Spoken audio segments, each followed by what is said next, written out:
Oh, okay, yeah. Yeah. Okay. So is there still a an inclination to want to change things that you're experiencing? Is there an inclination? I mean, I don't know. The thought definitely crossed my mind where I was like, well, I'm having a hard time right now, you know? And then, there was I recognized like, oh, that's kind of a thought. I'm gonna try to go to the sensations, try to, stay in the present moment, stay with the senses.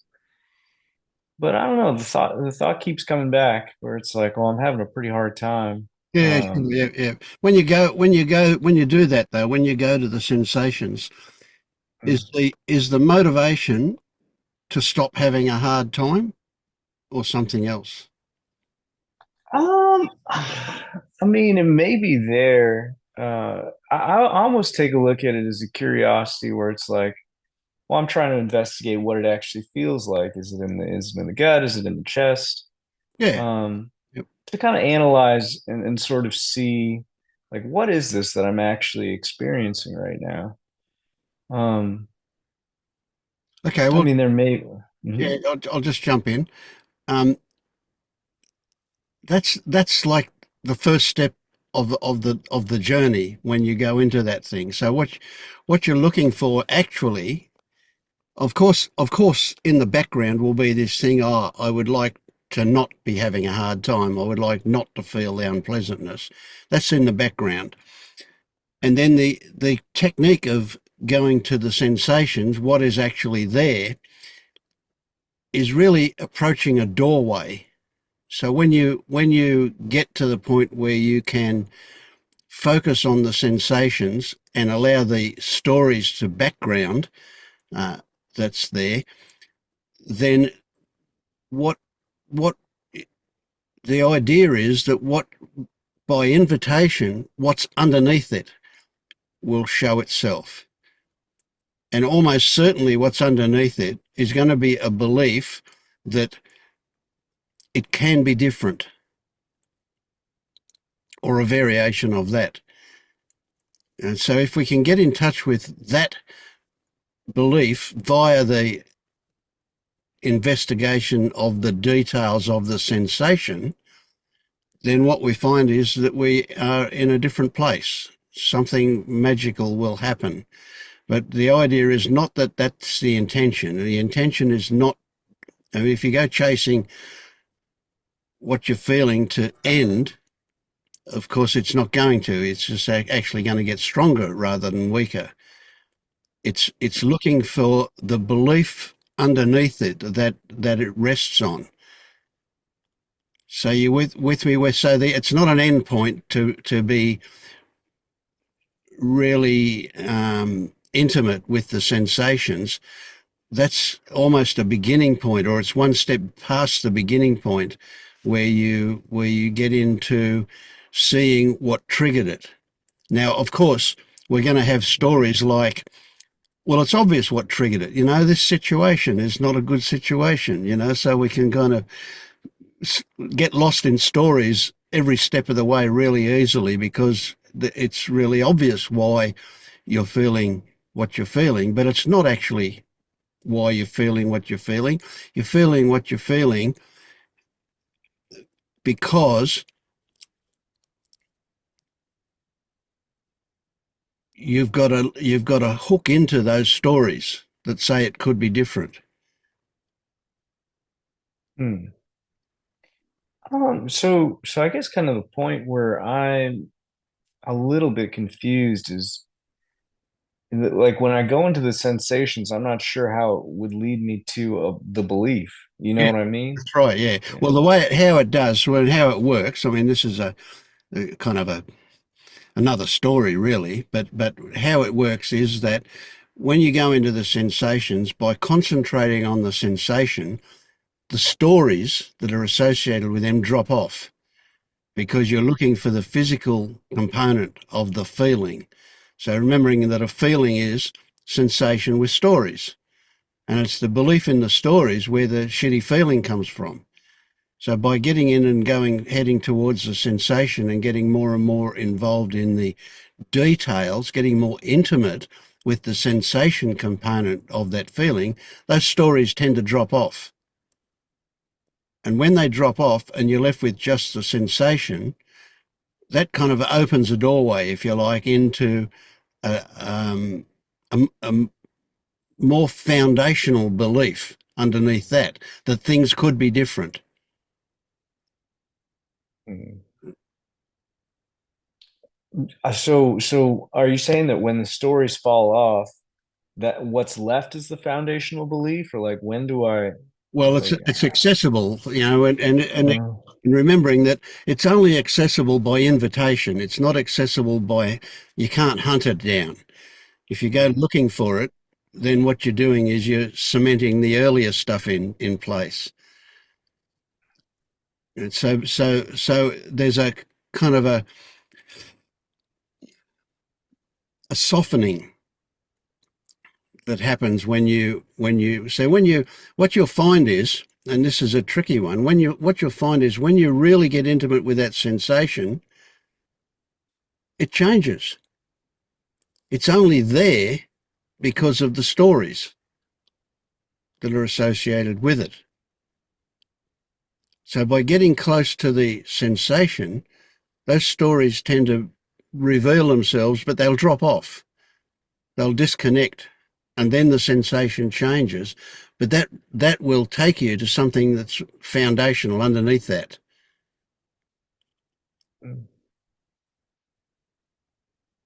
okay.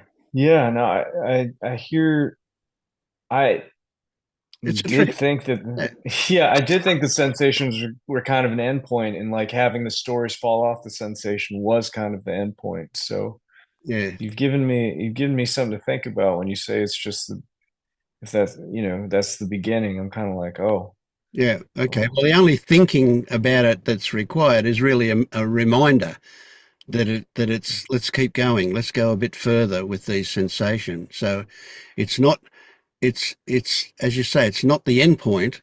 It's really an opening into the next level, if you like. Right. So we could drop all of that if we could magically bring about an acceptance of what is.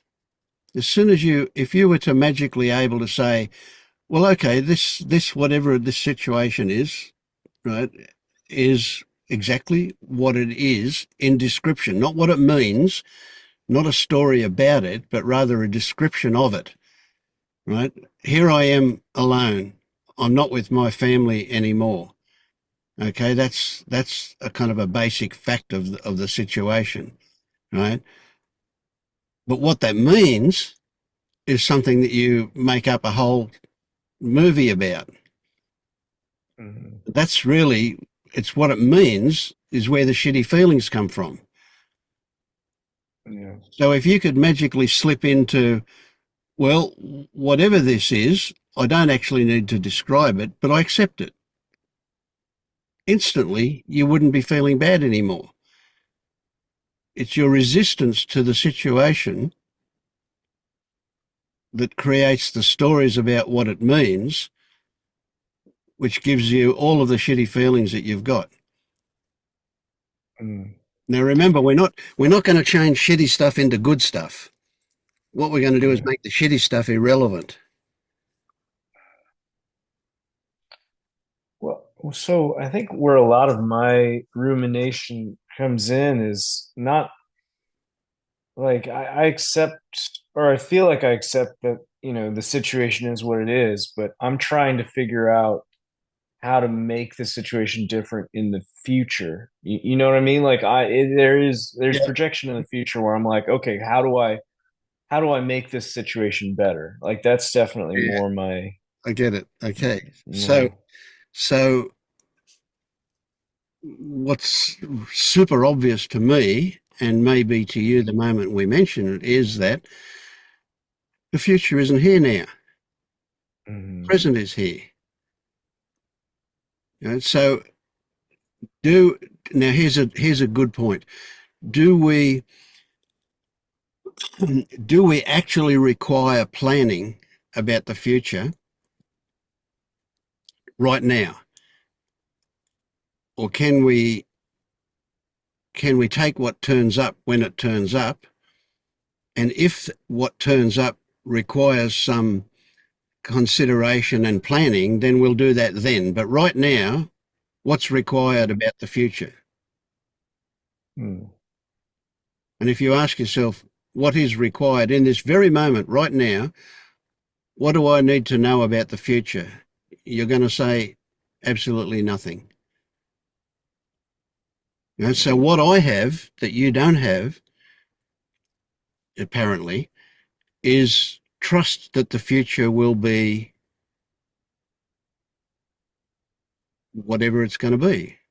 It'll be okay or not okay, but I don't know about that until it becomes the present. So I'm not particularly concerned about it. So, but Yeah. you're going, oh, well, what about this and what about that? What about, how am I going to interact with my kids? How am I going to interact with the soon to be ex-wife? How am I going to organize myself here in this flat by myself? Et cetera, et cetera. A whole lot of things. You write a whole book about it. There's Mm. 15 chapters so far in what you're going to do or what you're not going to do. None of them are relevant. What they are is you trying to keep away from feeling shitty. Mm. Mm.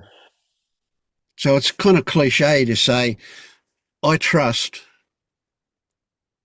that whatever the future brings, I'll cope with. I'll handle it. It'll be okay. Now, I don't know that it'll be okay, but I have that trust that I'll cope with it. Even if shit turns up, I'll cope with it. Or not. If I don't, well, I don't. That's also the case. But so far, it's not been an issue.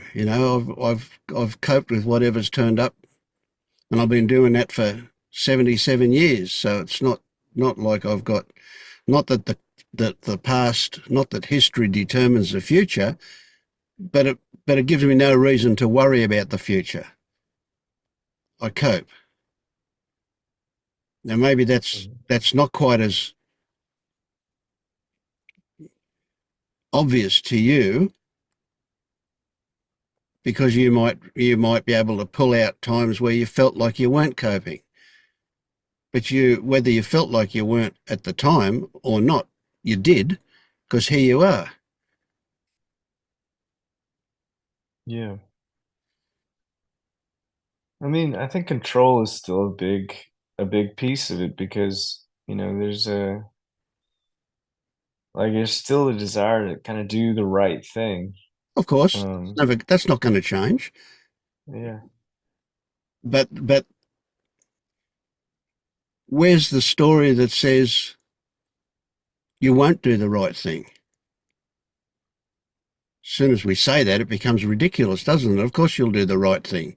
You'll do your best to do the right thing no matter what. That's your nature. Mm. You certainly can't imagine for a moment that you're going to intentionally do the wrong thing anywhere. Could you? Would you? I mean, I think it comes down to a little bit of doubt where it's like, well, I'm not sure I know what the right thing is, and I'm going to try to figure it out, you know? Right? What if you said, So, and I'll try to figure it out when it turns up? Because right now all I can do is speculate about it. I don't know.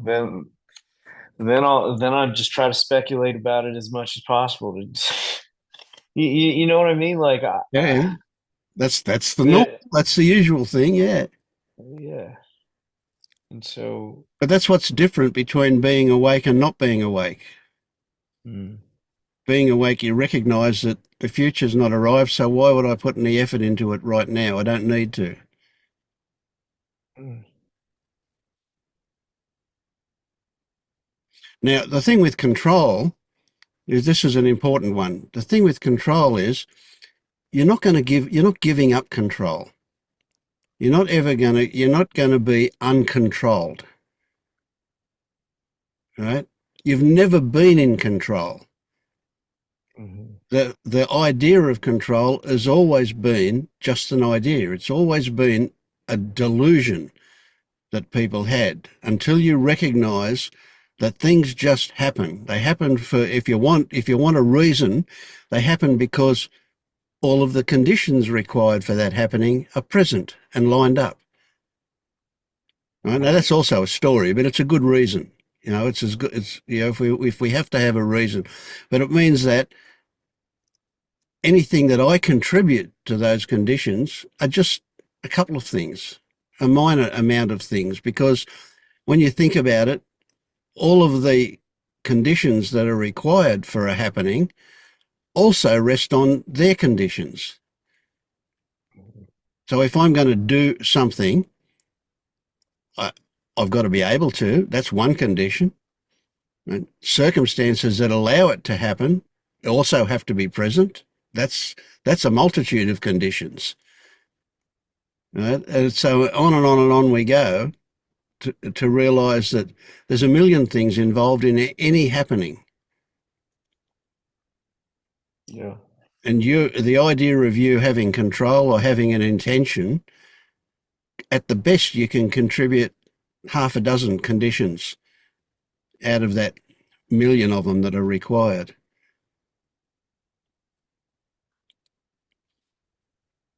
So it's not like you're going to suddenly go from being in control to not being in control. What you're Hmm. going to do is go from thinking that you're in control to realizing that you're not.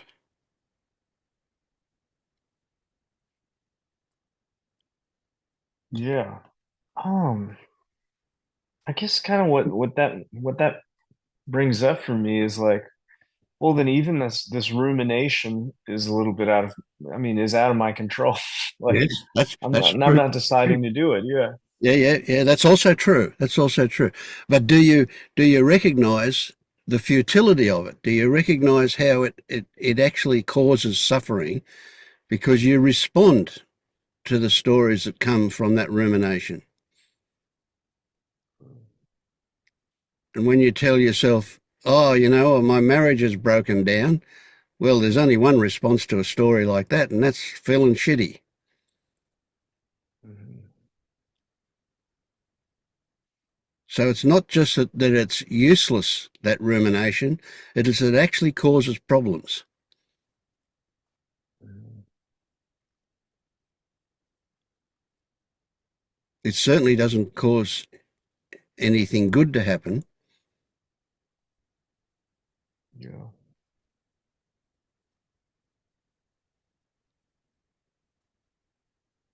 Yeah, but I don't know if it comes up though, it just Right? So you let it come up, you uh, don't fight it, you don't try and stop the rumination from happening, you just recognize that it's futile and can cause problems in itself because you respond to it.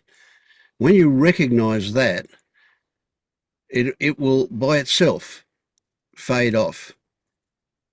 Or another way to approach it is to recognize that the rumination can happen, but I'm not going to engage with it. So that now, of course, we're talking about control again, aren't we? When we say I'm not going to do this or I am going to do this, but essentially yeah. what you're saying is there is an option to not engage with it, and just recognizing that is enough for it to happen or not. Sometimes it takes a bit of practice. You know, so you've had a lifetime of feeling compelled to engage with it. So remember this. Remember that that mind that seems to come up with these stories, these ruminations. That's you. It's been trained by you, and it knows where all your buttons are. So it's very good at getting you to engage with it. So we don't expect 100% success immediately with not engaging with it. But what we can do is we can develop pathways in the brain. So now we're talking biology and we're talking physical, something physical happening.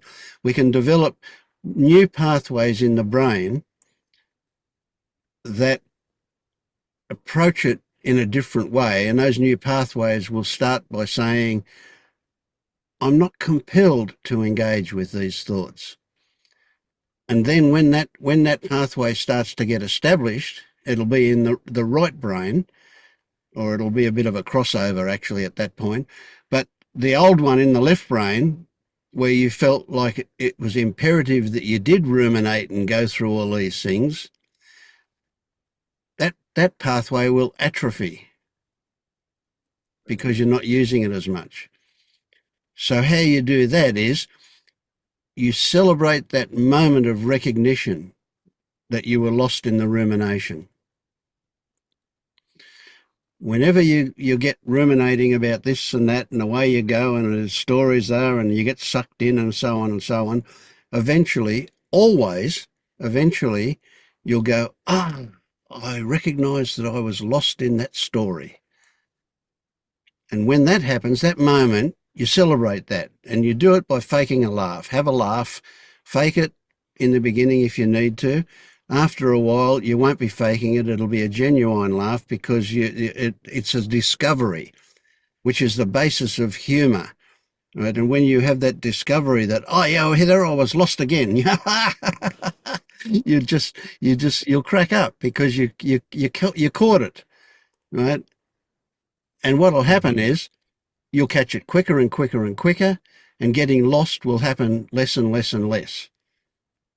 And so it is a retraining, a reconditioning, if you like, that goes on when you approach it that way. So you can see. So in the background will be nothing positive comes out of ruminating. It's quite a different thing if you're planning, a meeting at work. Then obviously you are going to engage the mind. And so there are certain circumstances where it's appropriate to think. But this stuff, absolutely no requirement to think whatsoever, and certainly no requirement to get engaged with that thinking. It just causes problems.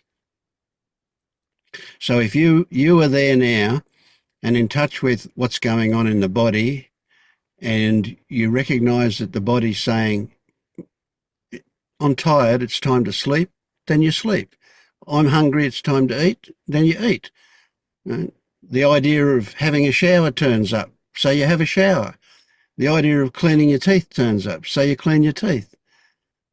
This is just you being in the present, in the flow of what life is offering, and not being diverted off into writing books and books and books about what might happen or what could happen or what should happen or what you don't want to happen, etc. That's the stuff that fucks up life. Yeah. Yeah, that makes sense. Yeah. But there is some retraining involved in it because we've been trained in a certain way and we just need to retrain.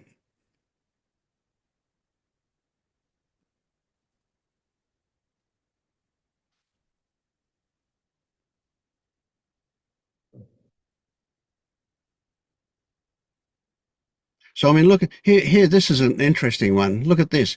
Here we are, just you and me.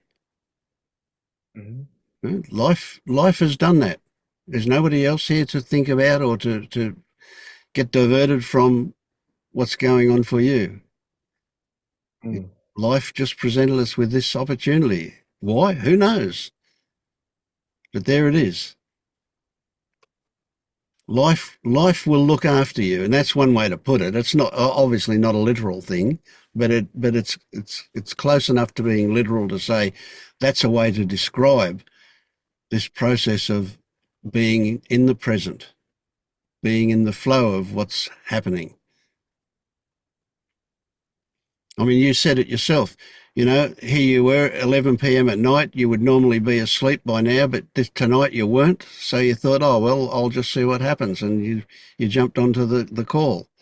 Right? Life offered that. You can Yeah. convince yourself that you made a decision to do that, but really, all these circumstances had to line up for it to be able to happen. And here we are in the present, life doing it. Yeah. Oh man. I mean, at that moment, I was like, I don't like, maybe I just won't, you know? I was tired enough that I was like, maybe I just won't do it. So there still was, there was some hemming and hawing, you know? There Yeah, was a, but here, yeah, here we are. yeah, And it's all, um, yeah. And it can seem like I get it, of course, sure. I mean, but it is part of my history, and I can kind of remember it, and you can, and I can logically see it that you're going, well, will I or won't I? Will I or won't I? Okay, I will. And it mm, seems like that's a decision. But if we had you in an MRI machine watching your brain when you were humming and hawing, I guarantee you I could have told you what the outcome of that was before you knew what the outcome was going to be. mm, There's been quite a lot of studies done on that. The brain comes to a conclusion well before it lets you know what the conclusion is. mm. Have you seen any of those studies? Yeah, I've heard of them mostly through this through sort of meditation on duality. I haven't actually like sought out the primary literature on any of Yeah, them. okay. It's not what. Do a Google search. You'll find that I remember three different studies that have come up with that kind of thing. Some of them actually from probably 15 years ago, but some more recent as well. Yeah, just Google um, something. What would it be? Something like studies on decision making and brain, something like that, Mhm, and see what comes up with it. Yeah. It is an interesting one because that as soon as you get that, you realise that it's the brain that evaluates the conditions that are involved and makes the decision, and then tells you about it, and then you go, oh yeah, well, okay, well I'll press the red button, or I'll move my right hand, or whatever decision comes. But the brain's already done it before you can say which one has been decided. And as soon as you read that and recognise that, you go, okay, what's this idea that I've got control? mm,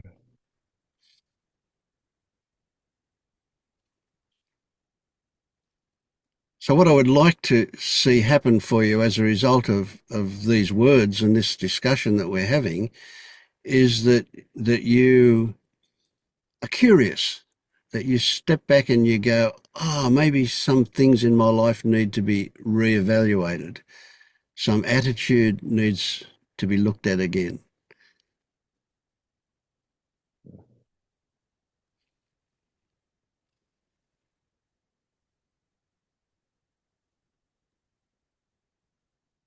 and when you say attitude, do you mean just this idea that I'm in control and making decisions, I guess? Well, that's it. Yeah, that's part of that. And of course, that flows on to if decisions happen as a result of conditions, then I can be a lot more relaxed about what's what needs to be decided. Mhm. And so Yeah. what you Okay. do is instead of looking inward for and going through a mental process that you've been habituated to, you start to look externally at circumstances. So when it comes time to eat, for example, instead of going, well, what do I fancy? in looking inwards, what you do is you go and you open up the cupboard and you look at what's there, or open up the fridge and look at what's there. And that will decide what it is that you eat. You see what I mean? Instead of looking inward, you look outward. Yeah, I get it.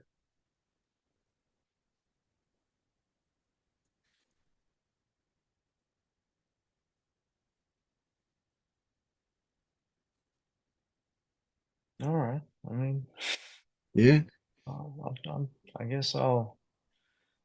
It's almost it's almost like I stop looking at all for absolutely. Yep. yeah, yeah, and then whatever happens happens. Yep. And recognize that you will get lost in rumination because that's something that's been well established. But the time will always come when you recognize that you were lost and make a big deal of that moment of recognition. And then you'll find that you'll start to break that habit fairly quickly. I mean, it's a well-worn road that those neural pathways where you've done it the old way are well and truly entrenched. So, to break those takes a little bit of practice. I mean, we're not talking about a huge thing. We're talking about maybe a couple of weeks of doing that, celebrating that moment of recognition, and you'll find that that will change quite quickly. Especially when you realize that a lot of that rumination is simply a repeat of what you've already done. You're ruminating about the same thing again and again and again. I read something somewhere, and I don't know how accurate it is, but it's a good story to highlight my point. And there's something like we have something like 90,000 thoughts in a day. Now that's a kind of a stupid thing to come up with something like that, but let's say it's accurate. 90,000 thoughts in a day. Would you believe that 87% of them are the same thoughts you had yesterday? Hmm. I don't know. I do find that I find that kind of hard to believe. Yeah, Yeah. because it's like every day is different. You know. That's right, it is. Yeah, yeah. So you watch, and just see what comes up for you. I mean, your stats might be different to that. I mean, and it's a very loose thing to say percentage of anything. I mean, well, God, I reckon the variation from one person to another would be huge. So to say we have that many thoughts in a day is ridiculous.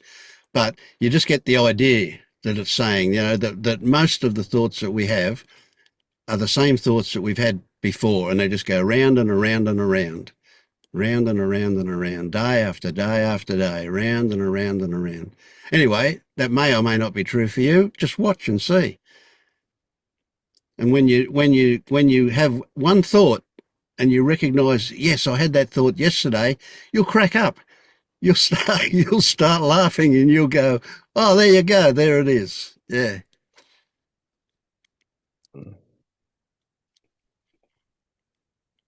Hmm. So I reckon that right now you should go to sleep, and Yeah. as you're drifting off, think about this stuff and just watch what happens. All right. Yeah, That sounds like a plan. But yeah, I guess is it all right for me to do that? Like I feel a little odd about leaving you. that's fine. I don't mind. I don't mind sitting here. It'll be my opportunity to meditate or to do something else. No worries. All right, Vince. I think I'm gonna go to bed. I'm already Yeah, yeah, that's great. I mean, that going off to sleep time is a really powerful integration time. So having a conversation like this just before you go to sleep is really, really positive, productive. Yeah. good. All right. Well, I'm Okay. gonna go to bed, and I appreciate you chatting with me and talking me through this. So it's always I don't know. It's stuff I've heard before, but it's just always good to hear. It's always good to hear from you and No worries. And I don't talk mind with you. repeating again and again and again. It has to happen until it happens, eh? Yeah, exactly. You're right. You're right. No worries. Yeah. And it's nice to hear you say it too. So I appreciate you. And You're very welcome. You're very, very welcome. yeah. Yeah. All right. Good Okay. night, Vince. Good night. Thank you.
Hello. Hi, Maja.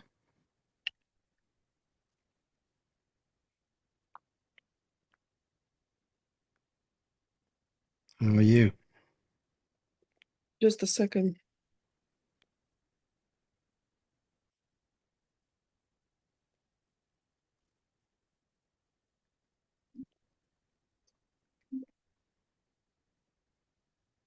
Okay.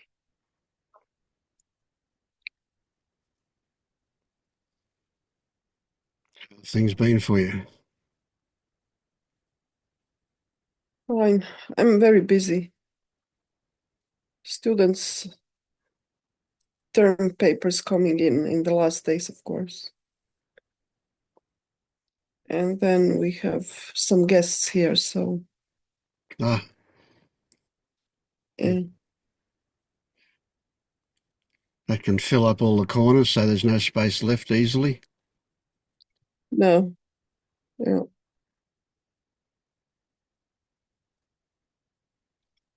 So I won't be able I won't come this week, I guess, until Sunday. What's Monday for you? Hmm. And Wednesday, this time won't work for me in the next semester because I will have classes Right. in the yeah. Okay. But all the other times will be fine. Sure. Yeah. Yeah. And if you ever feel the need, just jump on and book a session. That's no problem. Book a free session. Okay, No worries. Yeah. okay. I'm not so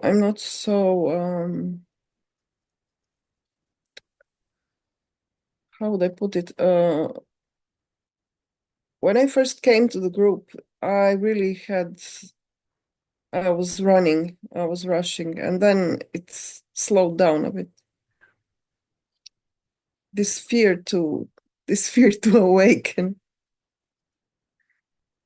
coming close and then stopping. And I think I did it more than once already. Sure. Yeah. Yeah. Yeah. Yeah. And we will repeat things like that until we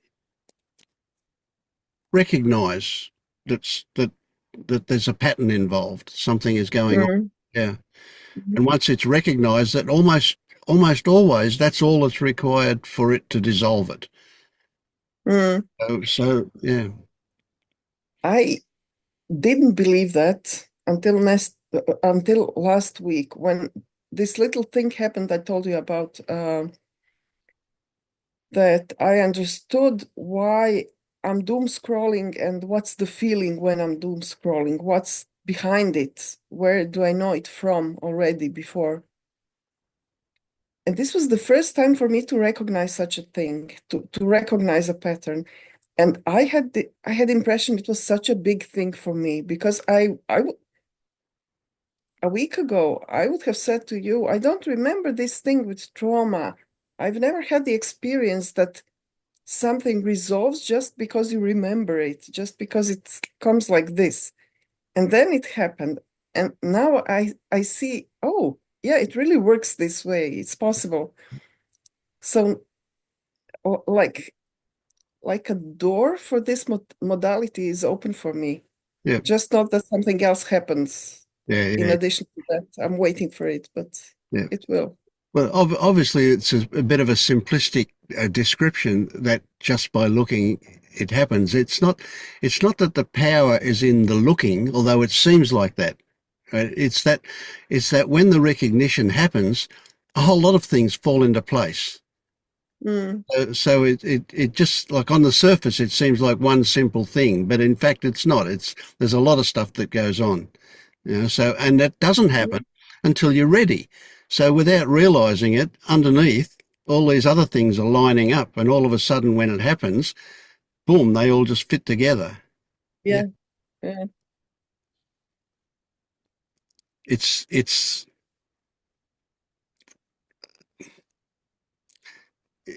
that beautiful thing where discovery is.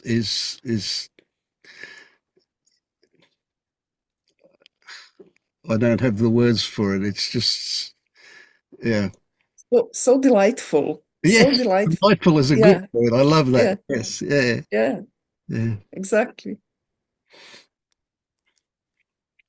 And you know that never ends. I think that just continues all the way through. You know, whether it's just discovering the beauty in a rock sitting on the road or a blade of grass, or whether it's a discovery of something that goes on internally. You know, it's just there's just always something there. That's Mm, yeah,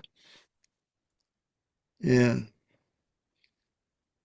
I had an interesting one today. You see, this is so. This is about me, of course, but this is an example. You know, we've got along this fence between us and our neighbour.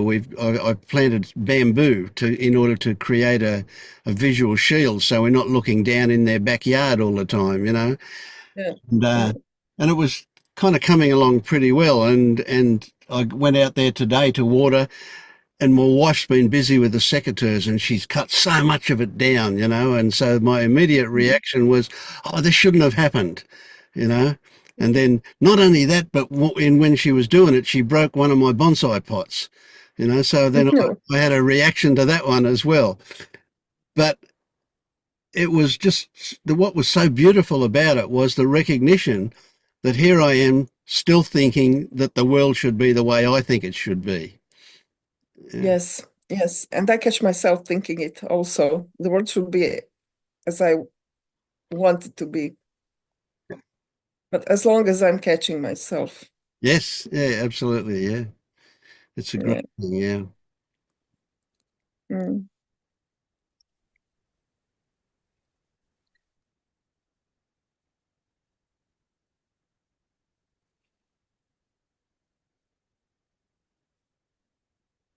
And we reach a point where these things have a kind of a momentum and they just keep themselves going. They don't require any effort on our part to do Okay. anything, yeah.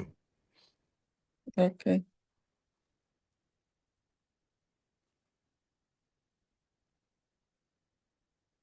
And we boil down a lot of that stuff into something as simple as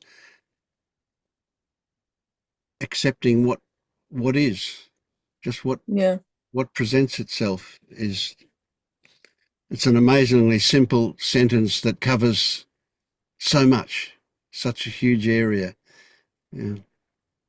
I started with accepting because there was nothing else to do. There weren't discoveries. There weren't discoveries coming.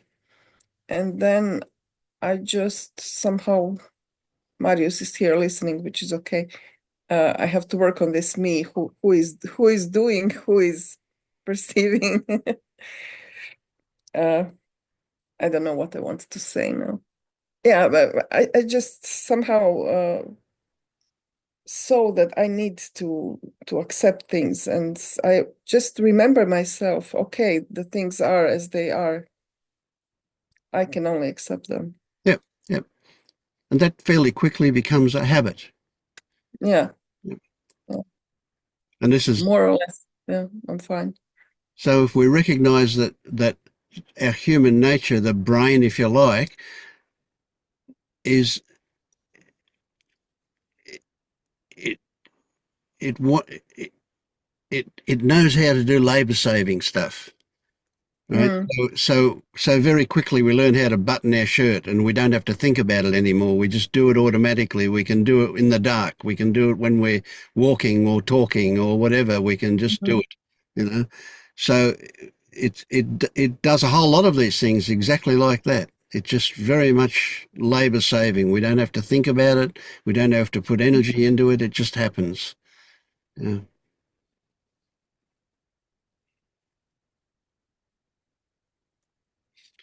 So you're still flying back and forward, or you're back to flying back and forward yet?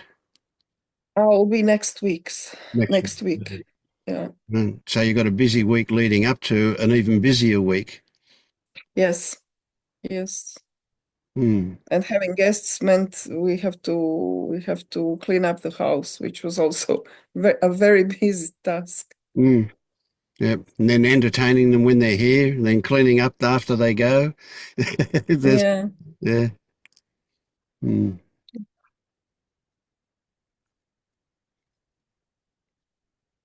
And then back to your students when you go back to work. Yes, Mm. yes. So that's And a big area of discovery for you. I discovered that I, especially uh,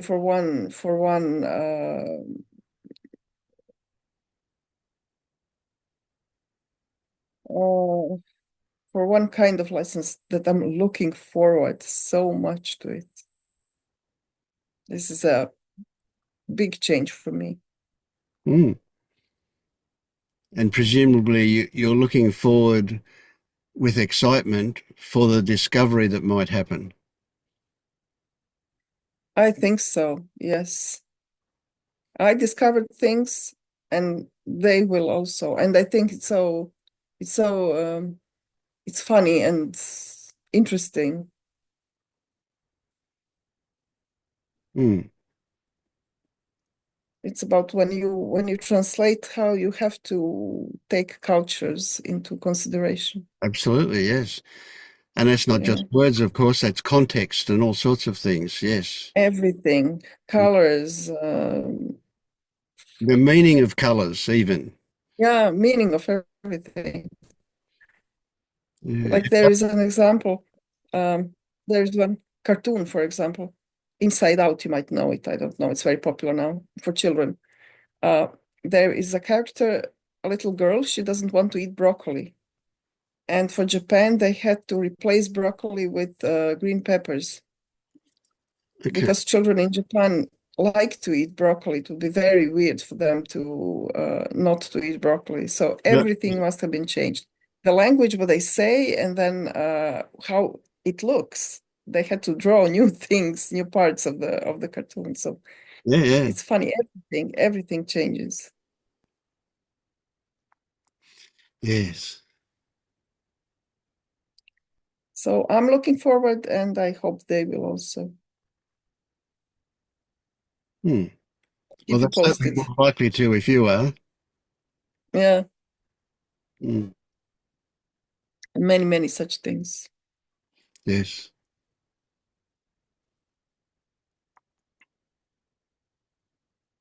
And about the doership, I was thinking a bit, and it wasn't it wasn't a discovery like that one I talked about before. It was just an idea for me. The situation where I was beating myself up for lying, for not being truthful, um, and it comes periodically for me. I think this comes because I'm not sure who I am and that I am. Because if I'm not and I'm telling something, it's by definition not true. Oh, no. Am I wrong here? Yeah.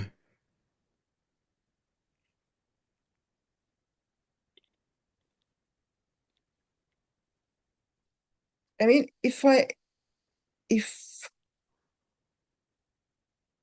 if I don't know who I am, how do I know what is true?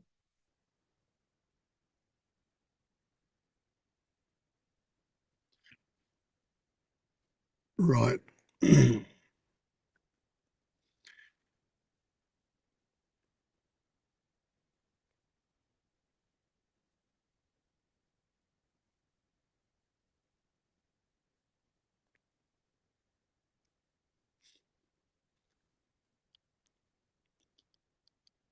So we need to distinguish between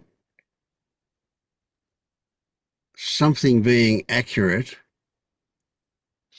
and a total fantasy story about the existence of truth. Okay. So you could look forever and ever and ever, and you will never find anything called truth. Okay. But to say something is true is another way of saying it's accurate.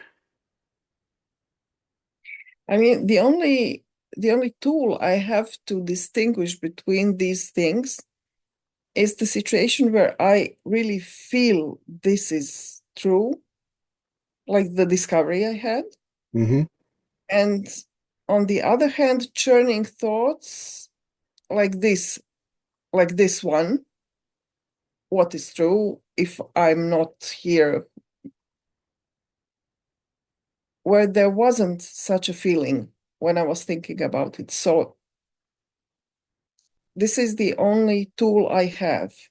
Mm. But the situations where I'm really sure that something is as it is are so rare Yes. that nothing would be true for me, actually. So the moments of discovery of truth would be extremely rare for me. Yep. Otherwise, everything else is completely blurry. The life around me, everything that happens in my head is complete blur, Mm. actually.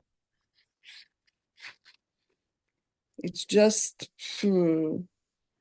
Yeah. Back in my seeking days, I was reading Jed McKenna, and he said a way to discover, a way to wake up is to start with a statement about anything you like that you know is true. Start with okay, and then examine it and examine it and examine it and look into it as in every detail and look at the difference between what you know and ideas about it.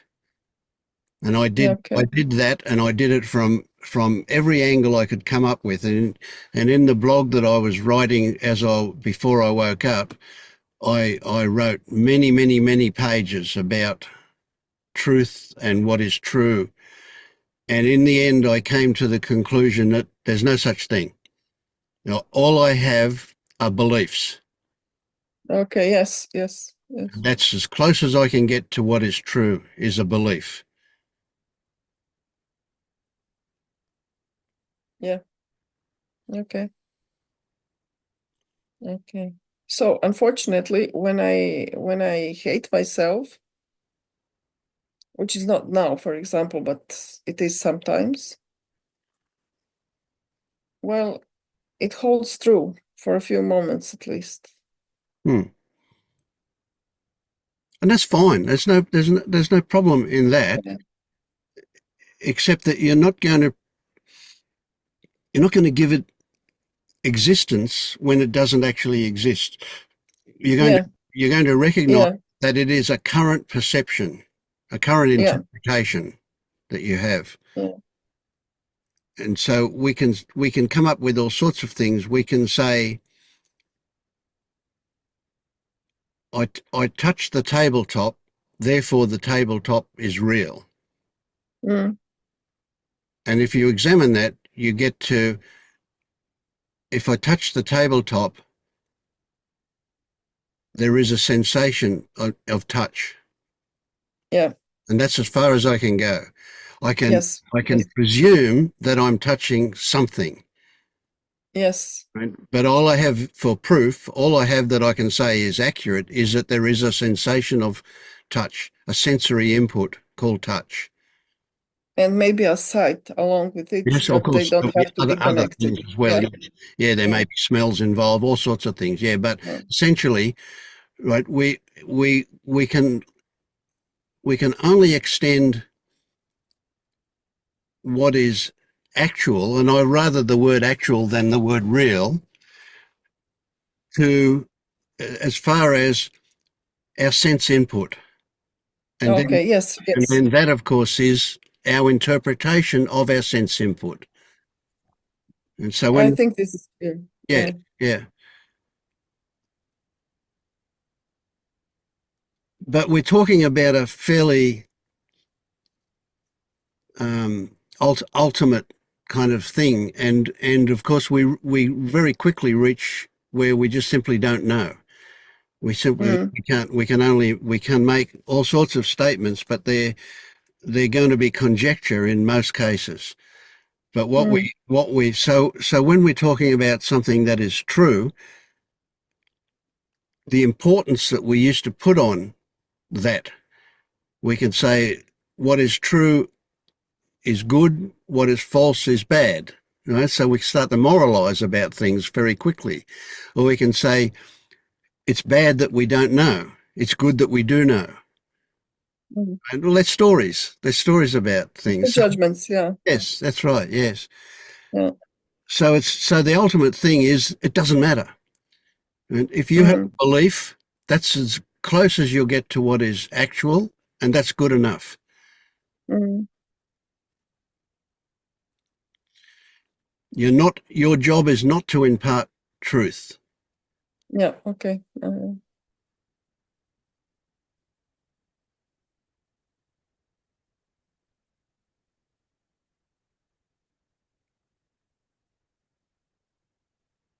Okay. It seems like a diminishment of something to say we're restricted to our beliefs or we're restricted to our interpretation of our experience.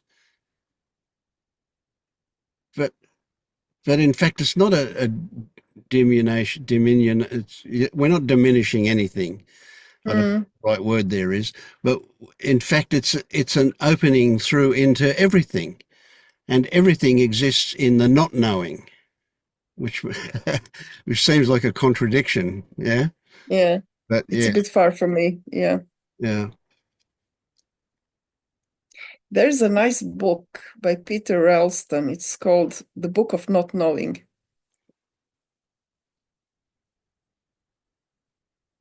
I'm not familiar with it, but you've read it. Yeah, it was one of my first. He's um he's doing martial arts and he came to the awakening through martial arts. Mm-hmm. Right. So It's totally okay. I should read it again. he presumably celebrates not knowing. He doesn't. Oh yes, oh yes. It's not a limitation. It's not diminution. I don't know how to say that word. It's not No, no. a restriction at all. It's an opening into something that's rather beautiful. Yes. Yes, yes, yes. Yeah.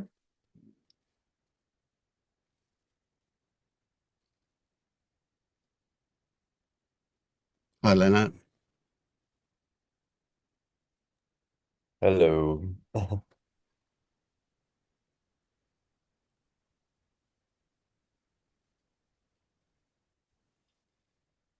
Must be the week of elections in Germany, is it? Yes.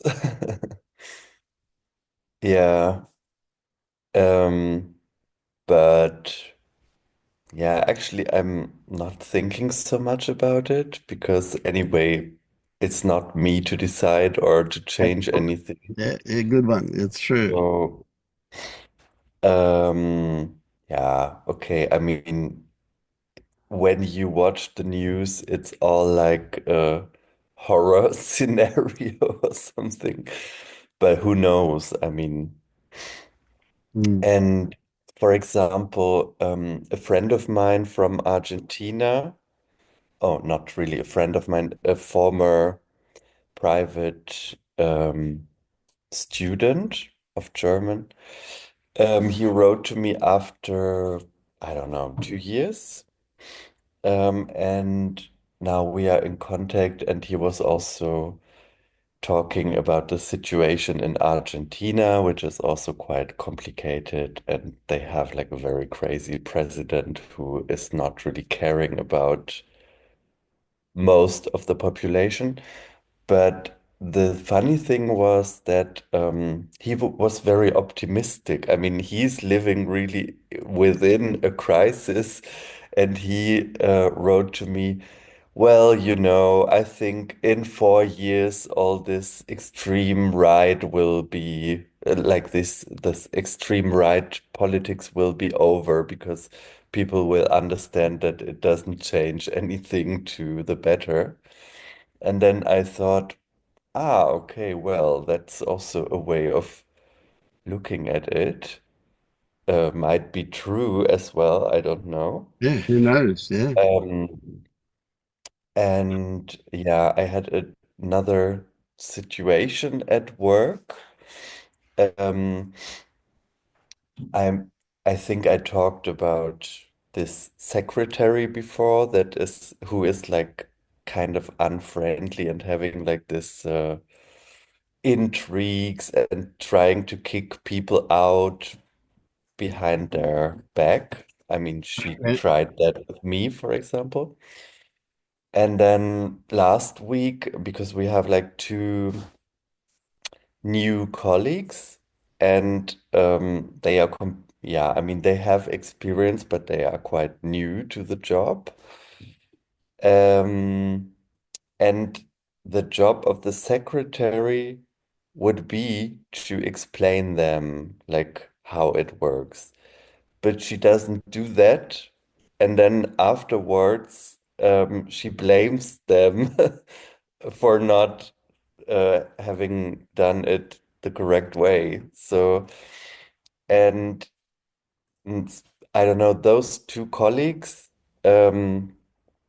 complained about her, or they told me like, yeah, we don't really know why she's so unfriendly with us. I mean, we are new and we don't know yeah, everything. yeah, Um, yeah, and then yeah, um, I felt kind of sorry for them, but it also kind of triggered my own story with her. So it was a bit tricky not to like ruminate about it again or thinking like, yeah, this yeah, yeah, unfriendly secretary and why is she like that, blah, blah, blah. yeah, yeah, yeah. And then yesterday, the secretary came to the yeah room where we stay in the breaks as like the teachers. Yeah, yeah. That she complained about those two colleagues that she always has to explain so much to them and they don't understand and then they do things wrong and then I felt like now I'm I'm about to say something and then I just noticed that and went outside to yeah, it was very cold but sunny and the air was very fresh, so I was just taking some breaths and then it was really like yeah, but mm, yeah, there is now it comes to my there is something that we say in German, but how do you call those things in a crown? It's like those zigzag things. Yeah, I know what you mean. I don't have a word for them. Yeah, but I Yeah, know what you in mean. German we don't say this thing in my crown won't break if I don't say anything, you know? Like I won't lose my crown more or less if I don't do it. So it's just it doesn't affect my person if I shut my mouth, you know, if I Yeah, don't yeah, react, I I get don't that. Yeah, say it. right. But then also I understood like, okay, she in her world is like, yeah, she's quite perfectionist and maybe she feels that she has, yeah, that she has responsibility and maybe she is stressed and that's why she can't be friendly with others. So I kind of understood in not so much intellectually, but just like that, okay, everybody has his context, and in her world, the story goes like that, and now she's telling that to a teacher because she kind of has to release it, and that's okay. And I was affected by her unfriendliness. That's why I am triggered now, you know. So that, but it was like totally clear that it's all about those stories, but I kind of didn't. get entangled in it. Okay, which is good, of So, course, of good. yeah. But the the value for you there is Mm, is not in just avoiding being engaged with those stories, mm, rather in using that as the direction to look to find mm, out what's remnant in you that got triggered mm, and why you felt yeah. the need to do anything because something got Mm, triggered in you. yeah. Yeah. Yeah. So it's good. Yeah. It's a good first That. step to not get engaged with the stories and not get carried away Mm, with them and not have to defend against them. But you did get triggered. There was a reaction in you to her, mm, wasn't there? yeah. And yeah, it's kind of tricky, but now that there is this election campaign, like the city is full of those posters of parties, and there are some posters that trigger me a lot. Yes. And it's like, what's the word in English? I have to check it because I noticed that We have a translator. You could probably say it in German. I will check it. Just um, What is it in German? it's flies. Like Flies. when flies means when someone is not lazy but eager to work. Yeah. Is it like discipline maybe? I don't know. Mm, Conscientious. mm. I'm going to check it. Flies. She is very hardworking. Hardworking. Yeah. Oh, Yeah, and then yeah, I don't know. There is like this conservative German narrative, which is maybe also a bit Protestant or something, which is like you always have to be hardworking. And Mhm. that's something that triggers me somehow because it's a bit like you have to fulfill this role at work, which obviously doesn't have anything to do with your person. I mean, nobody is like that. Nobody is never doing any mistakes, and nobody loves working for so many hours. And I don't know, maybe it's also about this having to pretend to be this role. And um, yeah, I'm still, yeah, I think the That work, that triggers you because that's not the way you see the world. yeah, it feels, I And mean, that's not the way you are. yeah, the way I work at the moment feels like unhealthy sometimes, not every days, but like Monday, Tuesday is like I feel totally trashed, and it feels like yeah, it doesn't feel healthy. I Because you feel are required to be flush.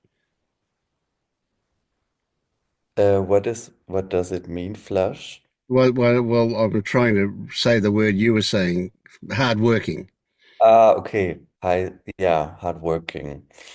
Yeah. Um I mean, you have to. I mean, the way it is for me, it's like mm, you have to push through the discomfort of working, of being how the what doesn't come naturally. yeah. And then, yeah, but actually, I mean, yeah, nobody is really forcing me to do that. I'm doing that myself, probably. Okay, so that's even worse, eh? Um, Because you're not being authentic. yeah, um, it's like a bit, yeah, at the moment, mm,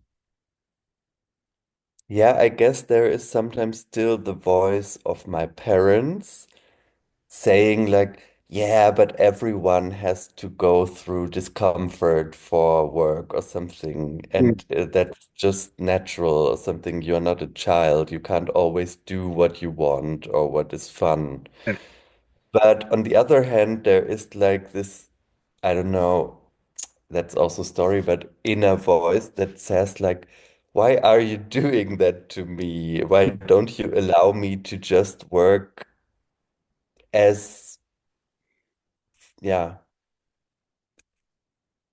yeah, I don't need to work a lot actually. I can live with little money and be completely okay, but what I have is time for doing other things that are more worthwhile because I don't have to play a role which doesn't feel like me. I don't know. There's something about the quality of life. Yeah. Mm.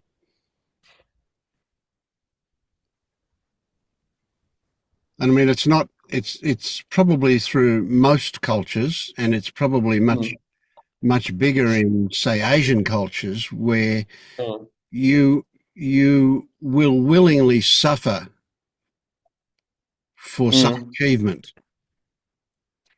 Yeah. You have to Horrible. practice the piano 8 hours a day in order to be a good piano player, Mm, and you will suffer that mm, regardless, mhm. or whatever. Yeah, yeah, yeah. But Yeah, I mean, it in was, you is a different value system that says it's much more important to feel good about what I'm doing. yeah, I mean, the strange thing is, I mean, for example, after working 8 hours, I feel completely exhausted and it's like my body feels horrible. Mm. So, okay, I mean, I'm when I'm on the bus going home, then I try to feel into the body and get rid of the labels and so on. And I can feel a curiosity for what is happening in my body. Yes, but I mean, it's like repeating every week, and it Yes, feels like yes, yes. sometimes it's just like I come home and I'm crying, and it's not for any reason, it's just because I'm exhausted. Yeah, yep, yep, yep. So you're experiencing um, an exhaustion because you're having to force yourself and pushing during your those Mm, particular days, Monday and Tuesday, mm, and then when it's over, you're doing something to kind of relieve that, or attempting to relieve that by getting into that. You are capable of, but you may not know it, you are capable mm, of doing that at work during that time. mm. Right? Yeah, So what you've got is you've got a an attitude of tolerating what you mm, think you have to. So there is a resistance. There is a contraction happening and a resistance to that, but you're pushing through that resistance, and then at the end of the day, you're totally exhausted. Most of that mm, exhaustion comes from the resistance to it. Even, mm. even though it's not pleasant, it's not how Yeah. you would like to do it, it's not how you would prefer to do it. If you were to, if you were, how can I put it? If you were able to go with the flow more, Mm, you wouldn't be so exhausted at the end of the day. Now that yeah. is possible, but what we have to do is find the way to do it. Yeah, but the thing is like I don't prepare my lessons. I yeah, it's improvisation. Yes, yes. And that works. So I really go with the flow, but maybe the thing is that I'm kind of not. able to, yeah, for example, yeah, maybe there is a sense of, um, hmm, it's like a performance, and Yes. it's not okay to, yeah, there are no moments in which, yeah, there is, I don't want to say control, but Yeah. I yeah, get you, I man. mean, Yeah.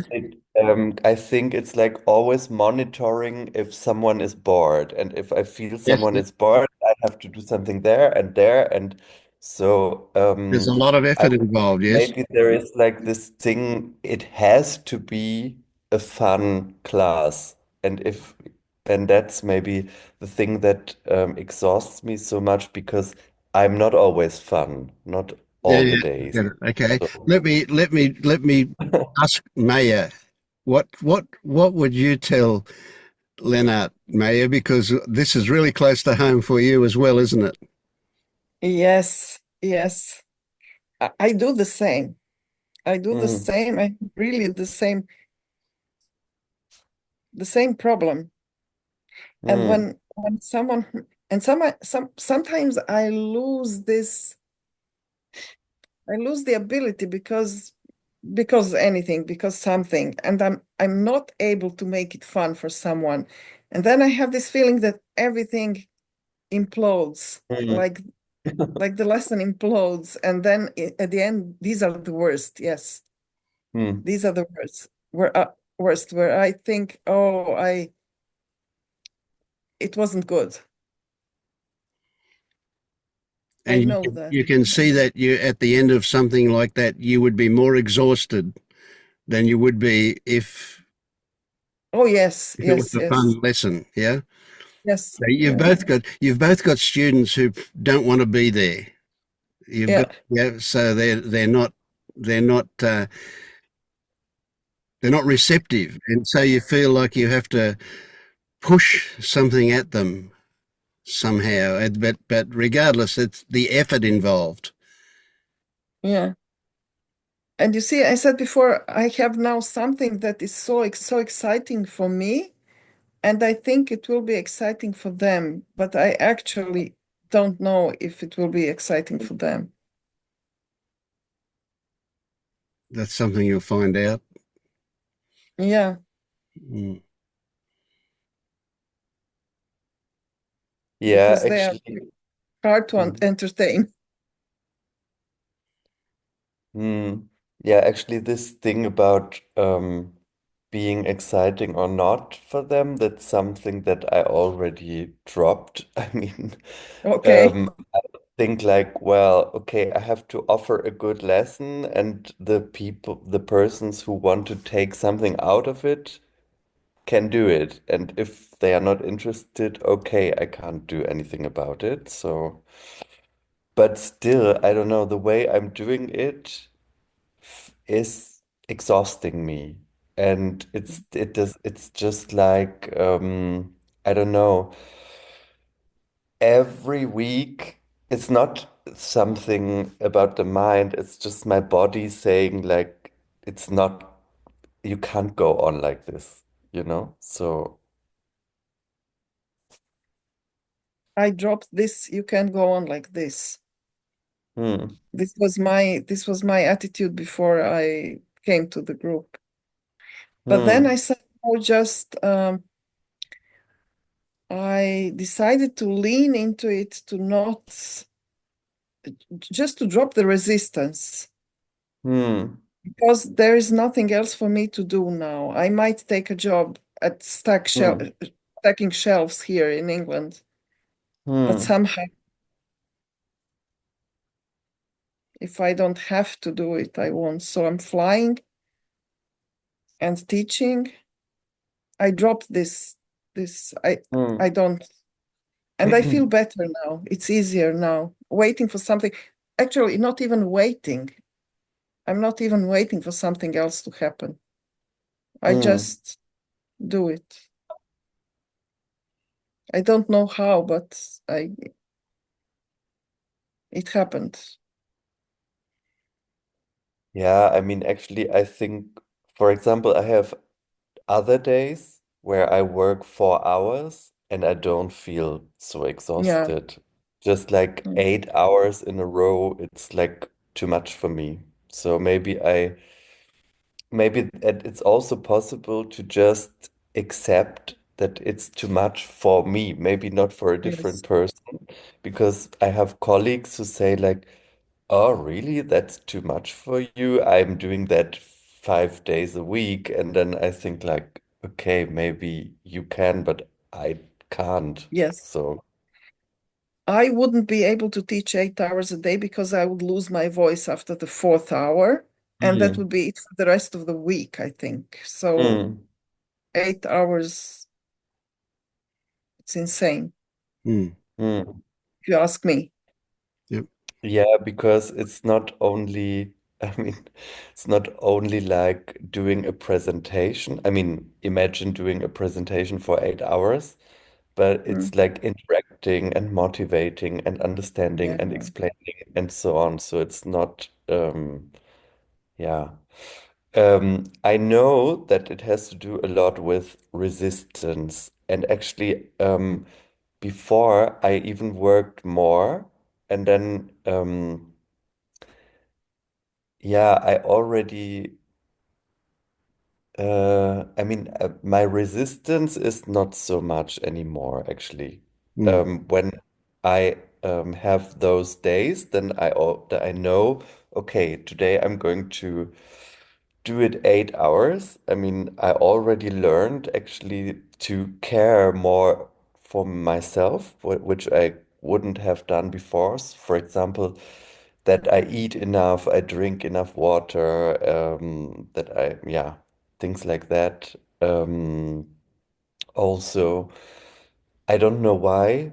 It's just happened like that. I started to meditate again, but not like before. I mean, before I meditated because I thought if I don't meditate, then I will lose my mindfulness or something. So now I'm doing it just for enjoyment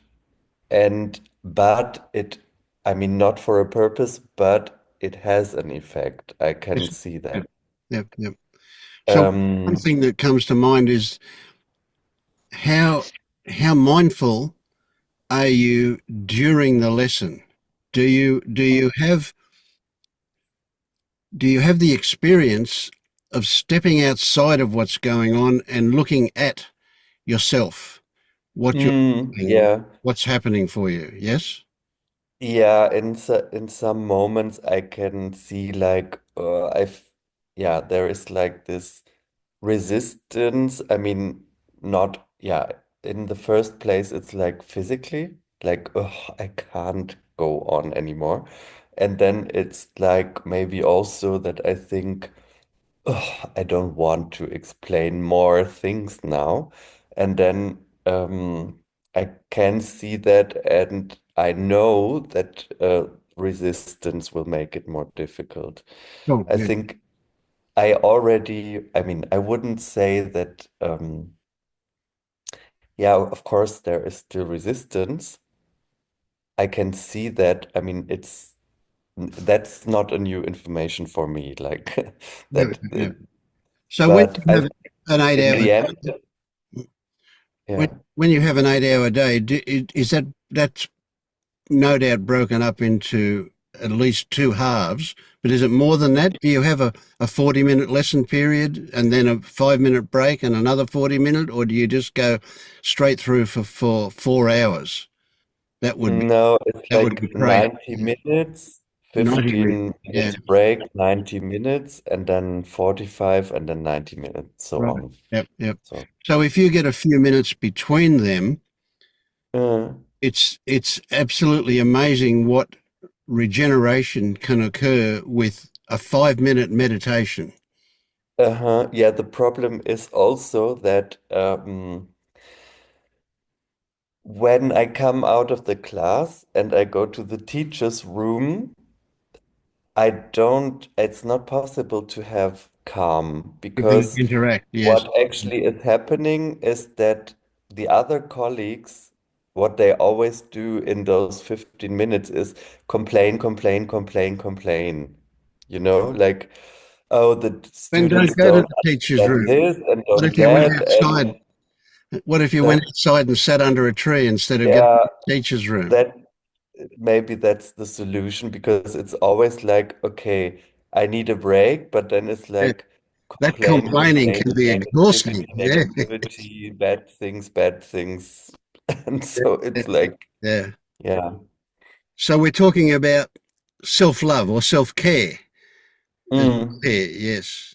See, other teachers, when they're complaining, guess what? mm, You know what they're doing? They're diverting, they're distracting yeah. from what they Mm, feel. Yeah.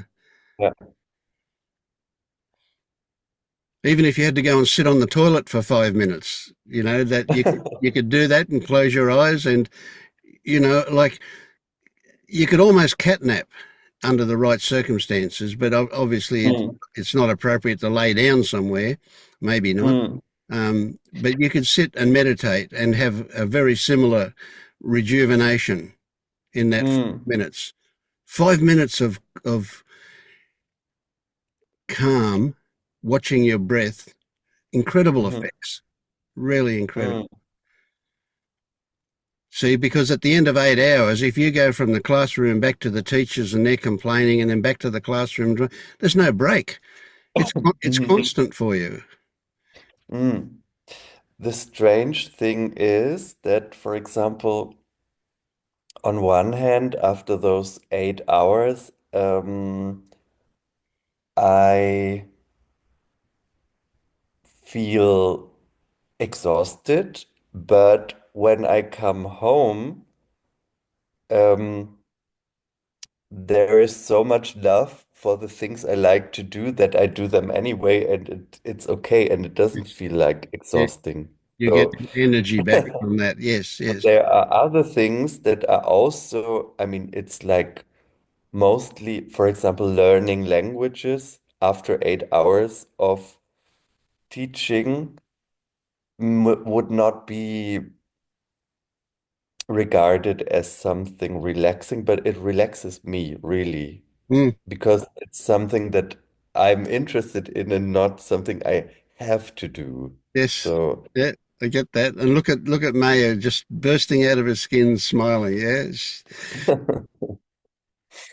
because she's in that same vein. She's teaching mm, language interpretation. Not what do you call it? Not interpretation. Translation and Translation. Yes. Yeah. and linguistic things. Mm. And so there's great discovery there. That's why it's so beautiful. It's yeah. We learn. yeah, but I Learning is can see beautiful. Yeah. it has really to be to do with um yeah, the inner positioning towards it, like only because it's a must, it feels exhausting. Mm. Maybe, well, also because of the hours, but yeah, but mostly because I think it's, yeah, of course, because there is resistance, because I don't want to do it. Mm, mm. Mhm. Maybe you don't want to do it because it's exhausting. I mean, 8 hours is, Yeah, Yes, it could be a yeah. particular thing. Well, I Yes. can't say that the exhaustion comes only from having to do it or from a position. It is exhausting. But yeah. Yeah. yeah, then I mean, it's not actually something I can't change. I mean, I could really reduce it. I think the thing is that there is still yeah, this thing in my mind which says like okay, go on a bit working in this um quantity of time because then I can save some money to move somewhere else. So it's like And do still something something, else. yeah. So it's still, yeah, that subject that it's still there. I don't know.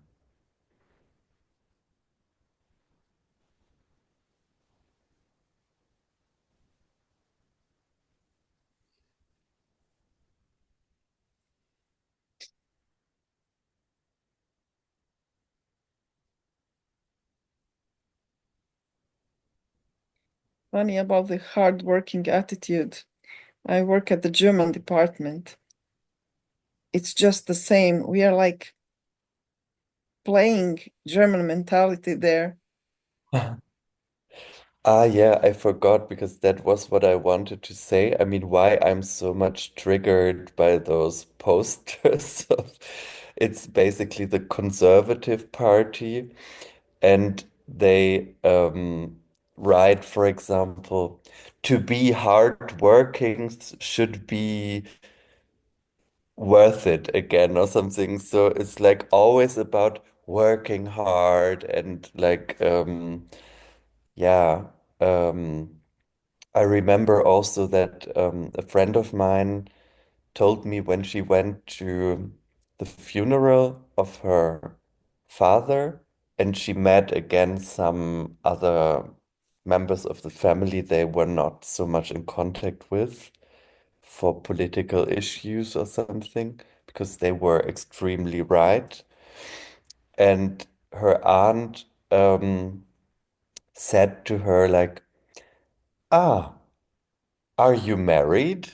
And then she said, no, I'm not. And then, but you have a job, right? And that was that's kind of so typical for this mindset. Like a woman has to be married, and if not, at least she should work hard, and have a career. So, yeah, it's something that really, yeah, or there are some posters of the election campaign, and then there is like uh, one word, one man, or something, and then I think like, really? I mean, that's so old-fashioned. I mean, like, how can you think that people really think, oh, I'm going to vote for them? So, but yeah. I yeah, it's just like I can laugh about it as well because sometimes it's like this strange square way of thinking like everything has to fit into little boxes and It's idealistic and dehumanizing. yeah. Yeah. Yeah. And that's all the world over. The people And on the post right have that attitude. Yeah, yeah. yeah. And the posters are such a waste of money because everyone has their opinion already. Posters do nothing. Mm, Yeah, not And changing the it. opinion is emotional. mm. Yeah. But the hard work, uh, I see the hard work as a distraction, as a way not to look at things. I see it in people around me, my colleagues, my mom was just like that, killing herself in work, just not to think, not to see. Hmm. There's nobody on their deathbed says, I wished I'd have worked harder. Yeah. Hmm. I have a colleague now who is a somewhat difficult situation in life, but she takes on more and more to do, really just because to Yes, diversion. forget what's around her. Yeah. The funny thing is, I watched a very interesting documentary and it was called Kleptocracy. So it was Mm, about like, yeah, for Acquisition. example, yeah, when you like kind of corruption, but in the Western world, like how it all works. And there was an interesting thing said by one person, and it was like, when you work I mean, the more you work for the benefit of society, the less you will earn. And the less there is like some, yeah, beneficial things for society, the more you will earn. Like most mm, people who are like really rich don't really care about the society. And Mm. people like teachers, for example, you know that in most of the countries, I mean, they have like a minimum wage or something nowadays. So I found that like it's a bit of like yeah, I mean, people pay taxes so that the whole country can be run, and like other people who earn a lot of money, they don't really pay a lot for that. Yeah. So they don't really care. That's right. Yeah. So And I mean, it's just like maybe that's also another story, but it's just like it makes like this attitude. So I have to hard work. I have to work hard. And then you think like, okay, but um, that's just fooling yourself. I mean, of course it is. Yeah, I saw something today that was interesting. The three richest men in America have the combined wealth of mhm, 40% of the entire country. The bottom mm, 40% of the entire country, together their combined wealth doesn't add up to what the three richest men do. And those three richest men would say, I got here by hard work. Every one mm, of them inherited money, and their Mm. wealth increased on the back of all these poor people who worked very hard, not their own work. mm. Yeah. So Yeah. there's a lot of contradictions, of course. Yeah. Yeah. The candidate of the conservatives, who is going to be, I guess, the new chancellor, he said like, ah, mate, we should forget about this uh, work-life balance shit because in order to make Germany's economy strong again, everybody has to work harder. And then you think, I really think like, why does the economy of Germany has to be always the best in the world? You know, I mean, it's a rich country, of course, maybe at the moment it's not working as well as 10 years before, but so what? I Yeah. mean, It would why does it appear. Mm. have to be always the best and strongest in the world? I mean, So what's happening in America at the moment is that the it appears that the population has decided that the country should be run like a business, and a business mm, has to be profitable. Right? When mm, I was always under the impression that the purpose of government was to provide services, not to make a profit at all. mm, Mm. So yeah, it's an odd one, but that's happening all over the world. We're yeah. even we're saying in Australia now our universities have to make a profit, our hospitals have to make a profit. How crazy is that? Yeah, in Germany, even arts are supposed to make a profit now. I mean, in Berlin, I mean, there is like fund for artists, and they cut it short for 50%. Yes, So before it was actually a city attractive for international artists, but now, I mean, yep, it's it's not going to be like that anymore. And the thing is, it's not such a beautiful city actually because a lot was bombed in the war, like destroyed in the war. But it was like interesting for people who are like history who buffs. like Yeah. culture, who like art, yeah, arts. And then you think like, okay, if arts have to be profitable, what is it then? Advertisement or what is it? I Mm, mean, mm. Yeah, and of course, art's the first thing that goes at school, and then after that, the sports stuff goes as well. Um, mm, whereas in Australia, sport is a big business. hmm Mm. It, it's very profitable business. Yeah, and it's crazy. And we have the situation where all these clubs exist and make a profit on the back of poker machines, which get their money from people who can't afford to lose it. They play the poker machines because they're poor and they hope to win, but they don't, of course. So, a lot of contradictions go on. Yeah. Yeah.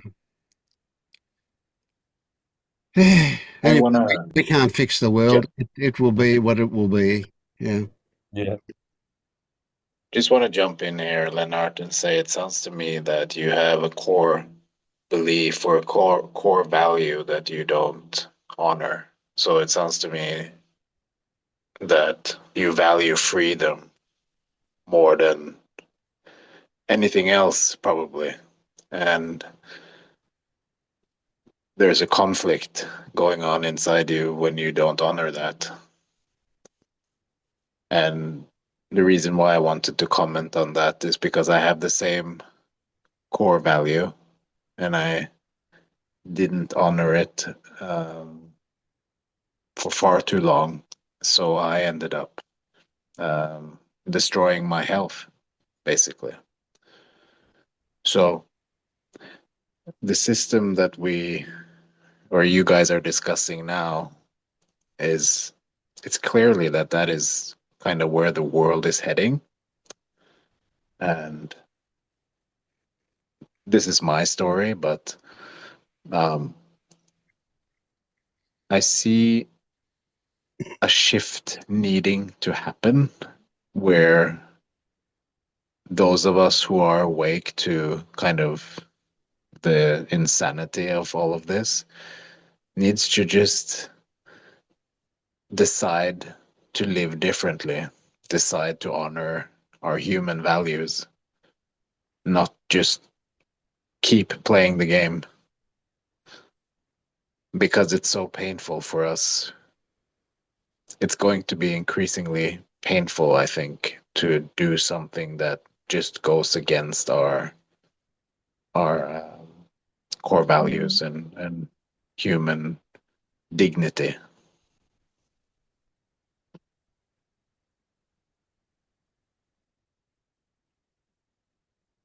Being authentic to ourselves. Yes. Yeah, I think that's the thing because sometimes, yeah, it is an inner conflict, but there is like this voice saying, like, but why don't you allow to yourself to not do that anymore, if it's so exhausting. I mean, of course, I know it's not always possible to avoid everything that is not pleasant for me, but there are also things that I don't have to do. I mean, then it's also interesting to know what is driving me to do it anyway. And then I think that is fear. It's like, Yes. so I it's think not, that's where the juice is. You need to mm, figure out why you keep doing something mm, like you said it yourself, it doesn't even feel healthy. It feels mm, unhealthy for you to do it. Why do you keep doing it? yeah. Yeah, yeah, of course, this is like this, uh, how can I pay my r rent and things like that. But actually, yeah, it's a bit absurd because in the end, okay, sometimes when I imagine like what would be the worst case? The worst case for me is nothing very dramatic. I mean, for example, if I couldn't pay my rent anymore, then I could still move in with my sister, a friend, my mom. So maybe that would not be the preferred option, but it's nothing horrible. I mean, it's not that I end up on the street or something. So it's like a bit ridiculous to be so frightened by the idea of not being able to maintain the same way of life for a while, maybe because that could also change again. So, And that is the worst. You like you said, what is the worst outcome? But like chances are it's not even going to end up having to go to the worst outcome. And I find that, you know, when you're in a when you're feeling trapped, like I interpret that you feel, um, it depletes, or at least it depleted me of, you know, vitality and creativity and spontaneity and all of these things that I see as essential to live a healthy, thriving life. But I had forgotten about those things. Like I've pushed myself for uh, 15 years plus to do something that I really resisted every day. Um,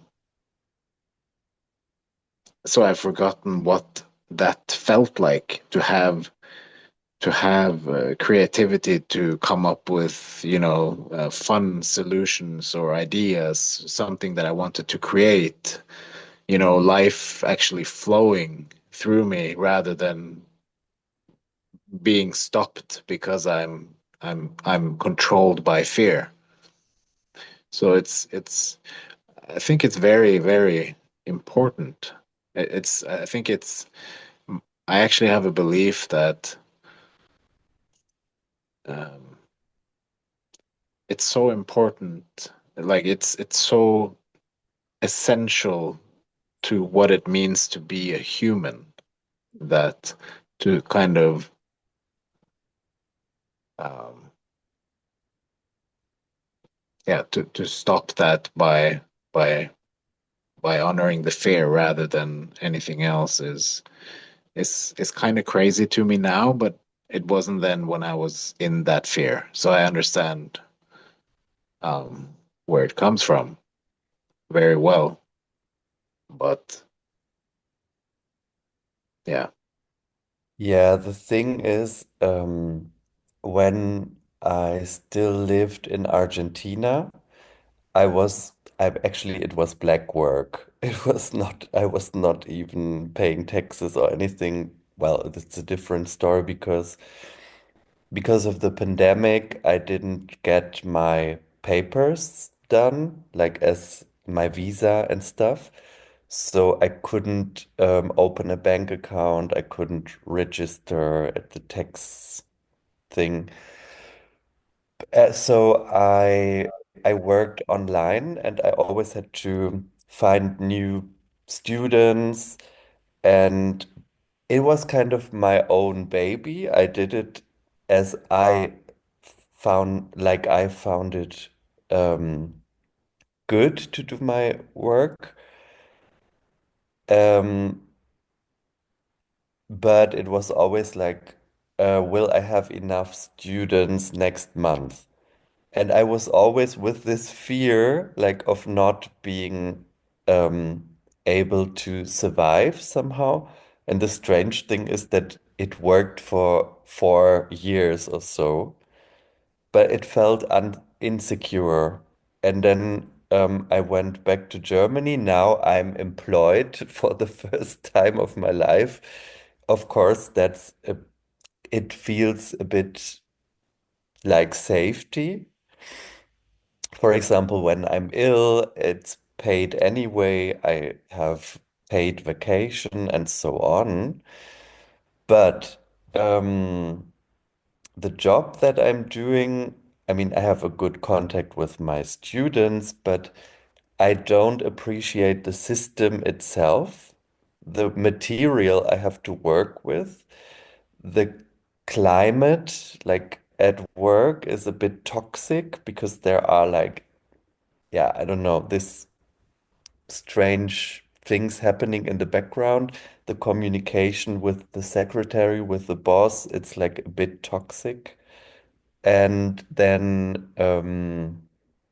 for example, I guess like this institute, they don't really care about the quality of the lessons. They just want to make money. For example, I have to do sometimes a test with new students in order to see what is their level. And then I give the evaluation to my boss, and then she says, yeah, but we have to make the course full, so just fake it so we can put everybody in this into the same course.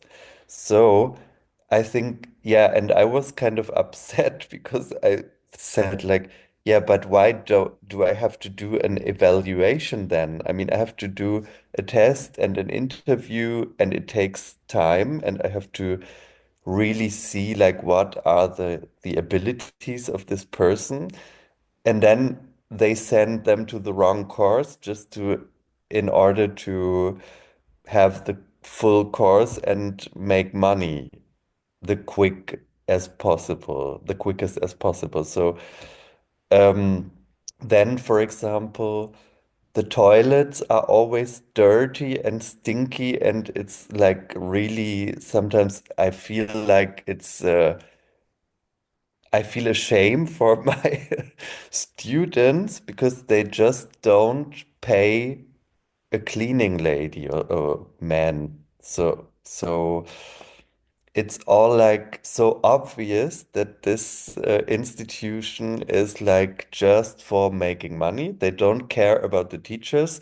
They don't care about the students. They don't care about the quality. It's only about money.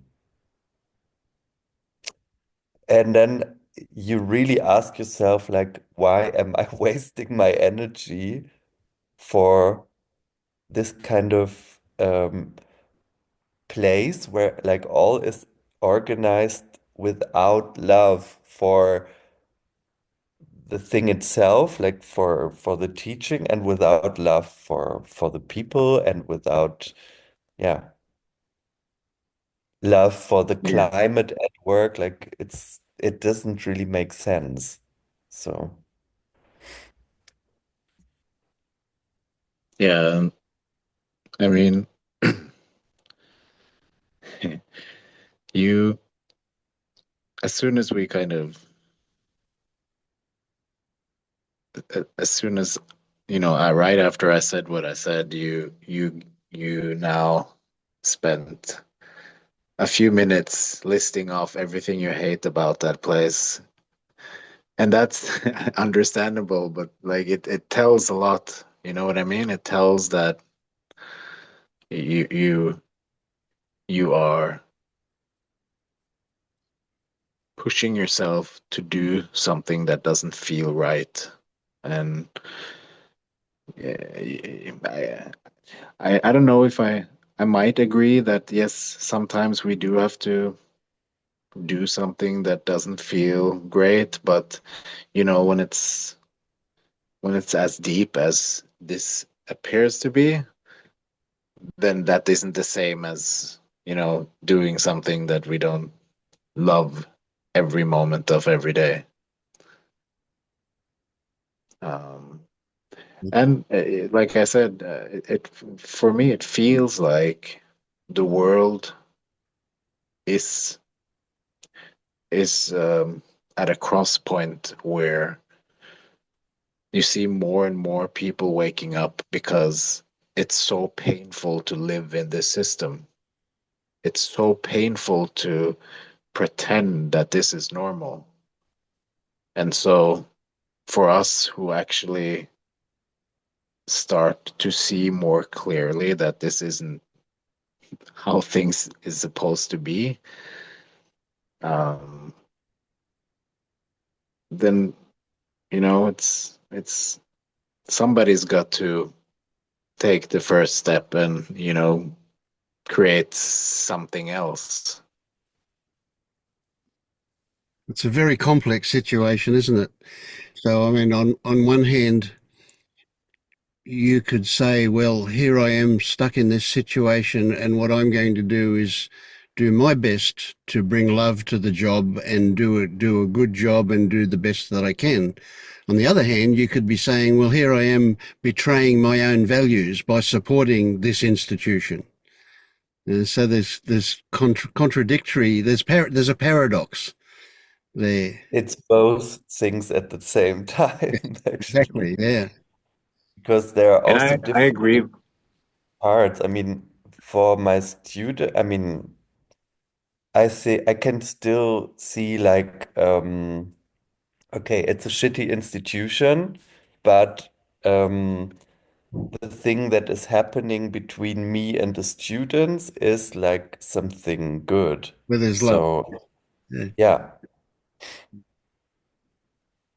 And okay, the contact with my colleagues is quite good as well, although I would say that there is too much complaining and negativity, I mean, in the communication. And and I okay, would the go into institute. that teacher's room and say, okay, let's all clean the toilets ourselves because they won't clean. Okay, who's gonna go first? No, sorry, I'm not going to do that I will go because that's first. I'll mop the no, floor if somebody else cleans the mirrors. no, because that's actually that's the task of the boss to get somebody to It's do the not job. happening. It's not happening, is it? Yeah. Okay. Yeah. So, Yeah. Well, that takes us beyond the theory part. mm, Yeah.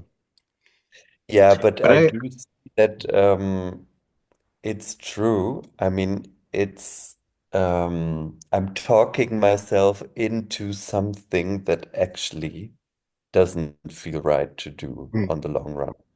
Yeah. And what I, s- yeah, what I still am not able to generate enoughly to quit is courage. Like to have the courage to do something. I mean, to do it differently, to not um stick to this, it's safe and Now, that yeah, that's a tricky one too. Now, you know, okay, so we can develop stories there, but essentially, courage is bullshit. There's no, all these people who are heroes who charge the enemy in the face of fire. They're not doing it because they're courageous. That might be Mm, a way of describing what they've done afterwards, but they're doing it for whatever reason that they're doing it, which who knows what that is. But essentially, they don't have a high risk uh, concern, or they can dismiss that, or who knows what the actual psychology of it is. So the same thing, does do you can create a story that says you're supporting this institution against mm, your own values, and therefore you feel guilty, and maybe you feel shame about that, right? So that's a story. mm, The reality is, it is what it is, and you are there doing what you're doing. Right now, that's so we don't need stories about what that means. There is the facts. mm, There it is. You're doing it. You're there, and you're doing what you can do, and you have certain values. Now, when I suggest that you clean the toilets, mm, that generates something in you. Now, that's real. Whatever that generates in you, you come up with some principle that says it's not my job, mm, it's somebody else's job to do that. Right? uh, That's a story about why you feel resistance. Now, maybe you feel resistance because it's just a filthy job, very unpleasant job. And um, where's the time and mm, where's the energy to do it anyway? You know what I mean? I don't. Yeah, it's not so much about cleaning the toilet itself. It's just like, um, yeah, I don't know. It's a story that you shouldn't The have to. lack, yeah, the lack of love that like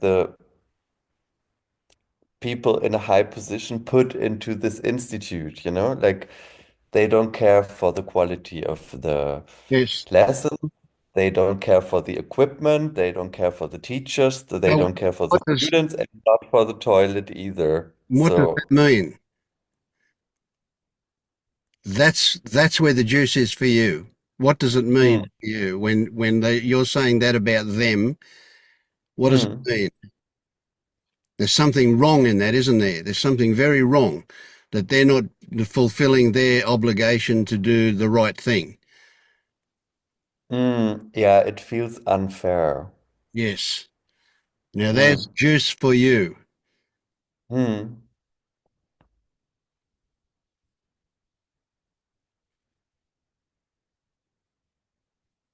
Yeah, I guess it's like this. I'm giving so much of my energy, so I feel exhausted, and you don't even care about those things. Yes. Therefore, Yeah. I do it to the point of exhaustion. I'm a good person. You don't do what you're supposed to do. You're not a good person. Mm.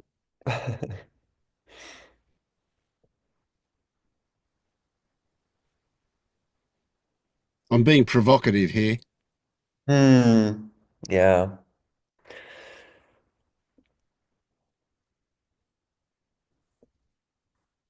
So it's not about cleaning the toilets, not about them doing or not doing their job. It's about Hmm. what goes on inside you. Yeah.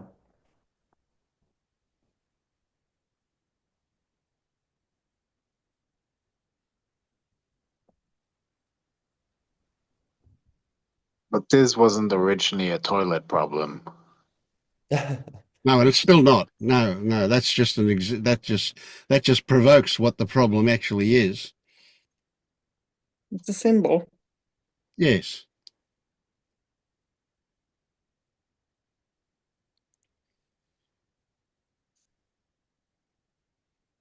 And I do agree, Vince, that, you know, you could see it from the story of being in a place doing good where others don't.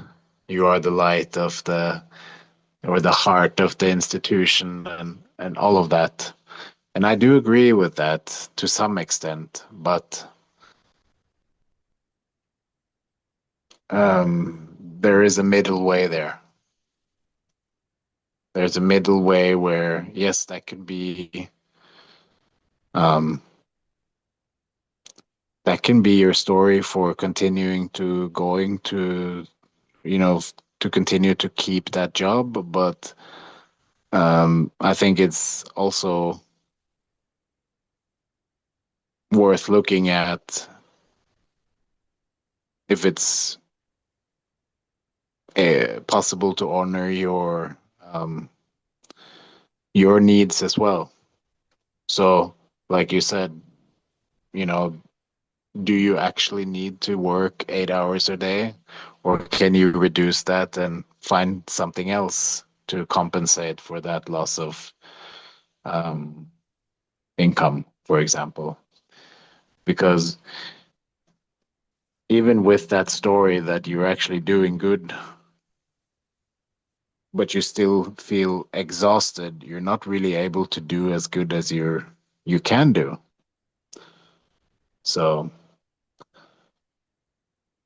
I mean, it's all stories, all Yeah, the way down, as Vince says. So, I mean, we can all, but even without stories, I think it's important to kind of feel into the body and feel what's actually right for you and what is conditioning pushing you over the limit of what is right. I agree. I agree. So while you wait and look around for what might happen to change that, I it would seem to me that the value for you is in recognizing the level of resistance that happens in you and see if at the end of 8 hours you can't feel less exhausted than you do now, simply by recognizing that resistance during the day as you do it, that mindfulness that you were talking about. And even if you said to, if you just withdrew from the class into yourself for 60 seconds at a time, you can regenerate a lot of energy in that time and let the class do whatever they're doing at that time, or give them something to do that keeps them busy while you do that.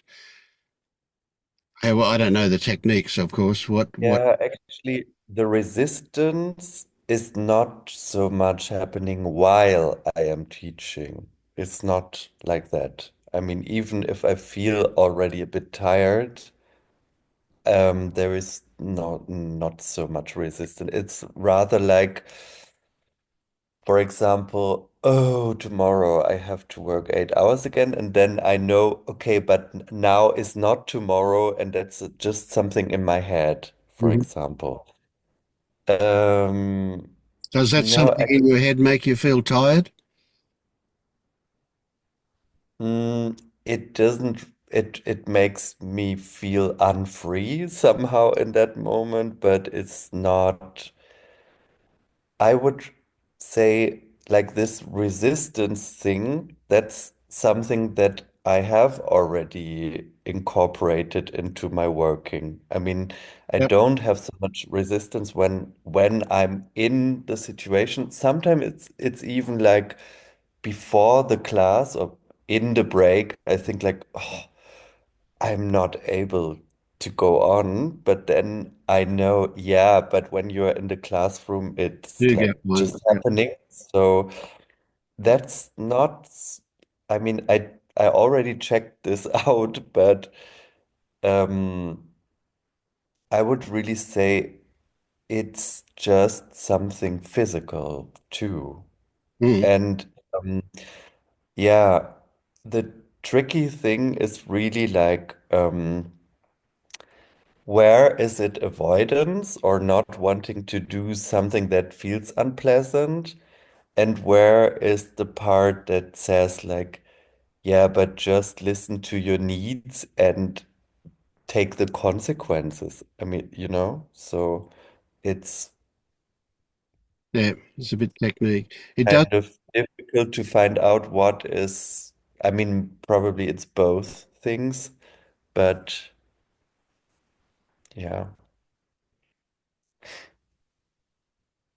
And I guess actually that it's not even necessary to think about it too much because I already know that pretty soon there will be a point where like the decision will be taken automatically without me doing anything.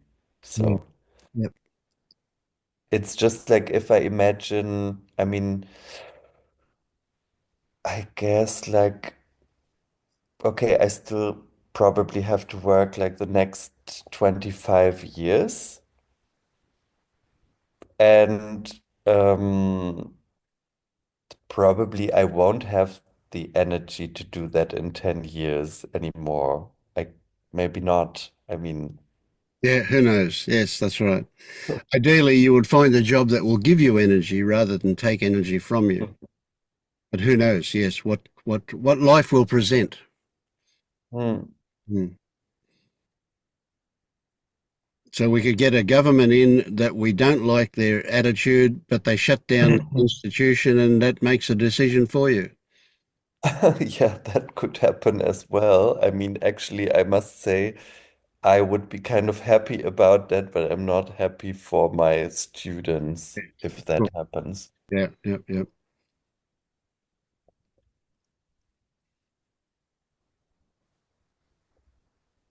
Your students have to pay money? No.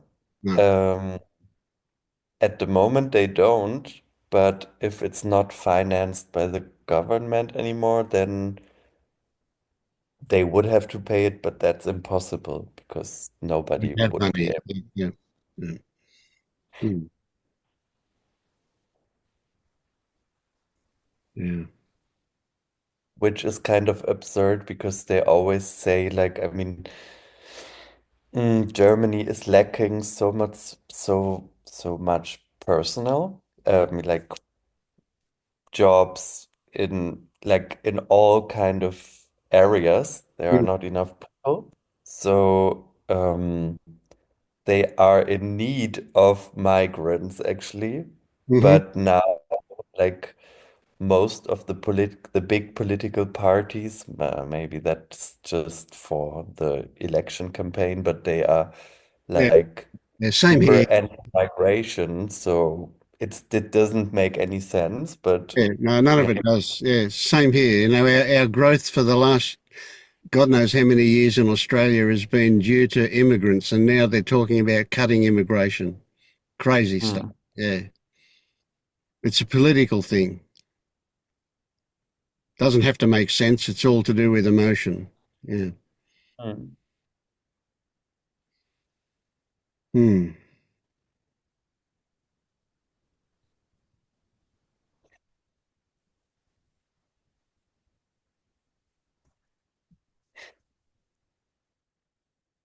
Well, they are interesting times we live in, aren't they?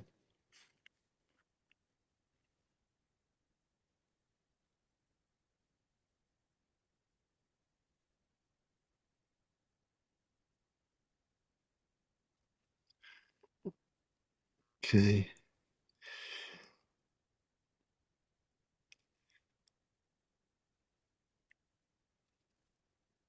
Well, I'm feeling like it's time to end today.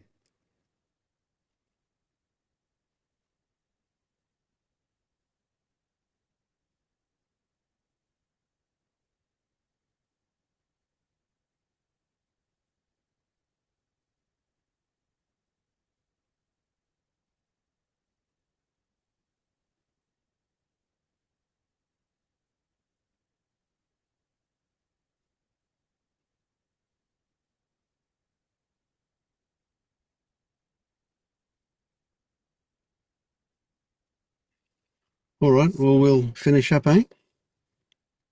Thank you. Thank you. Thank you. Thank you, guys. Mm.